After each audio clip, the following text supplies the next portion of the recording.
मौर्य साम्राज्य। आज क्या पढ़ने वाले हैं? मौर्य साम्राज्य। मौर्य साम्राज्य। मौर्य वंश का संस्थापक कौन था? चंद्रगुप्त मौर्य था। मौर्य वंश का संस्थापक कौन था? चंद्रगुप्त मौर्य। चंद्रगुप्त मौर्य था। इनका जन्म कब हुआ था? 345 ईसा पूर्व में। 345 ईसा पूर्व में। जस्टिन ने चंद्रगुप्त मौर्य को सेंड्रोकोटस कहा है। क्या कहा था? सेंड्रोकोटस। क्या कहा था? सेंड्रोकोटस। जिसकी पहचान चंद्रगुप्त विलियम जोन्स ने चंद्रगुप्त मौर्य से की है। अच्छा, विलियम जोन्स ने चंद्रगुप्त मौर्य से की थी। इसमें 3 नाम आया, चंद्रगुप्त मौर्य, सेंड्रोकोटस और विलियम जोन्स। कौन सा नाम आया? Chandragupta Maurya, Sandrocottus, William Jones. ठीक है। अब बताओ, विशाखदत्त कृत महाराक्षस में चंद्रगुप्त मौर्य के लिए वृषल यानी आस्य निम्न कुल में उत्पन्न शब्द का प्रयोग किया था। घनानंद को हराने में चाणक्य, कौटिल्य या विष्णुगुप्त। चाणक्य कितना नाम था? 3 नाम था। कौन कौन? चाणक्य, विष्णुगुप्त, कौटिल्य। चाणक्य, कौटिल्य, विष्णुगुप्त, जो कि घनानंद का तीनों नाम है। ठीक है। ने चंद्रगुप्त मौर्य की मदद की थी, जो बाद में चंद्रगुप्त का प्रधानमंत्री बना था। ठीक है। इसके द्वारा लिखित पुस्तक अर्थशास्त्र है, जिसका संबंध राजनीति से है। चंद्रगुप्त इसके द्वारा यानी चंद्रगुप्त के पुस्तक का क्या नाम है? अर्थशास्त्र, जिसका संबंध राजनीतिक से है। और चाणक्य किसको हराने में मदद की थी? घनानंद को हराने में मदद की थी। चंद्रगुप्त मगध की गद्दी पर कब बैठा था? 322 ईसा पूर्व में। ठीक है। चंद्रगुप्त किस धर्म का अनुयायी था? जैन धर्म का अनुयायी था।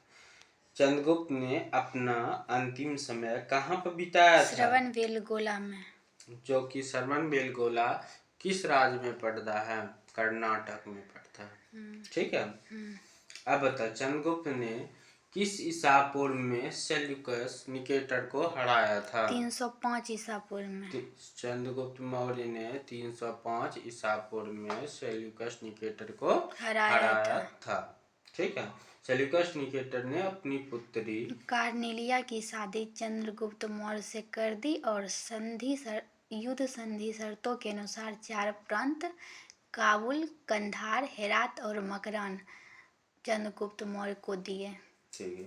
यानी चंद्रगुप्त ने जिसको हराया था उसने चंद्रगुप्त से शादी करवा दी अपनी बेटी को, और उसको 4 प्रांत दिया। कौन कौन? काबुल, कंधार, हेरात एवं मकरान दे दिया, है ना।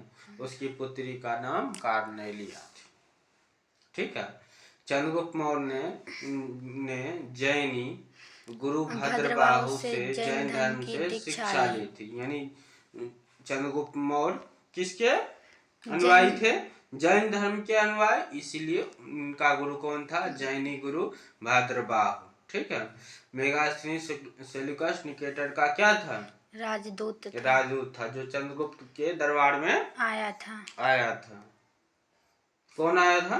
मेगास्थनी द्वारा लिखी एक पुस्तक है इंडिका, जिसका नाम क्या है? इंडिका।